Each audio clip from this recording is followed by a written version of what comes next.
Hi, it's Al Phoenix. I'm coming to you from the mountains of Front Royal in Virginia. And I wanted to talk to you about the term or the word abuse.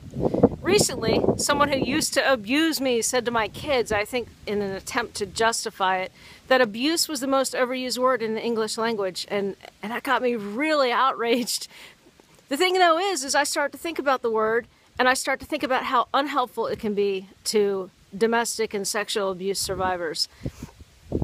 Now, abuse survivors are a huge part of our ministry at Strays Welcome, and it's because most of the people who work here have been through some sort of abuse.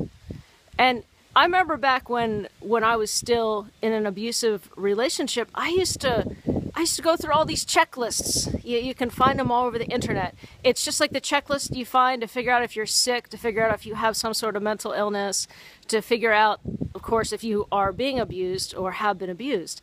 And I would go through all those, and I would write my therapist notes, or I'd write my friends notes, and I would say, well, he did this, and he did this, and that, and this, and that. He didn't do this. He sometimes does this. He sometimes does that. And it would be silly because the main question that really needs to be asked and answered is, are you scared? Are you different than the way that you would be were you not in that relationship? And most importantly, are you worse off because of what's happening to you in that relationship? And that question is really a hard one, because what happens when we are abused is we tend to think we can't do anything. It crushes our self-esteem. It crushes our confidence. And more, it seems as if without that relationship, we're nothing. But it's because that relationship has ground us down to bits, to being a mere shadow of what we can be. And I wish that someone had said to me many years ago, if you're scared, get out. If you're unhappy, get out. And then I probably would have interrupted them and said, yeah, but aren't you supposed to work hard at marriage? Aren't you supposed to make a marriage work? Aren't there always problems in a marriage? Or I would even cite one of the worst cliches that I've ever heard, which is, you made your bed, now you sleep in it. Well, friends, what if your bed has lice? What do you do to a bed that has lice? You burn that fucker down, don't you? That's what I wish someone had said to me is, okay, maybe you did make that bed, but it has lice, burn it. Get rid of it. Get a new bed. Get a new bed so that you can sleep better at night. The same thing applies to the houses that we live in. And when I say the house that we live in, I'm really talking about the metaphorical relationship that we find ourselves bound in. Marriage is not supposed to be a penalty box. Marriage is not supposed to make you feel trapped. Marriage is not supposed to make you less than you are.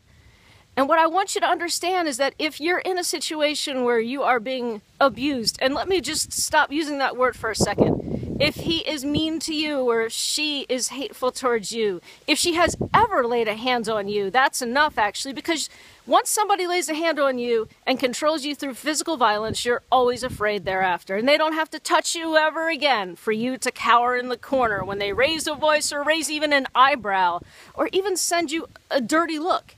You'll still be scared.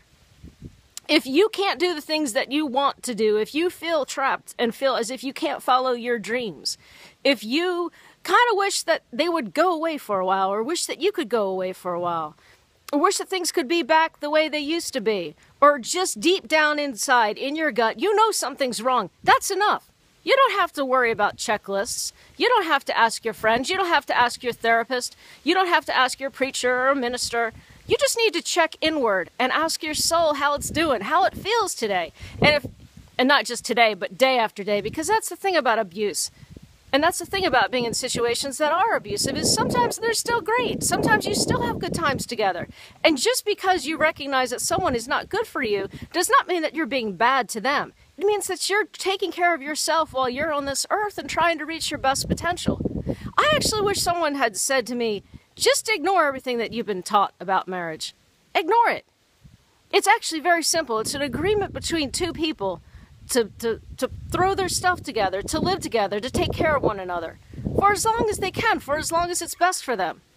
Till death do us part makes no sense if you're already dead inside. If the marriage has basically squashed your inner light, then you can consider that death doing you part.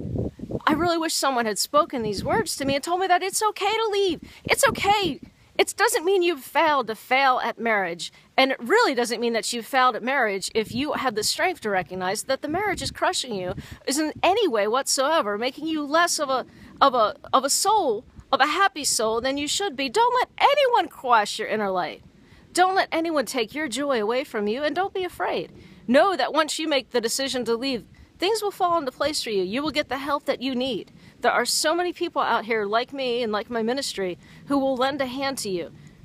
And I know how you feel if you're scared. I stayed and stayed and stayed and thought I couldn't do it. And then I finally realized that I could. And it's in part because of my relationship with God, and it's in part because so many people helped me and reached out to me. So just know that if you feel like you're sinking, you need to go ahead and get out of the pool. God bless you. I hope you're well, and I hope you have a wonderful day, my friends.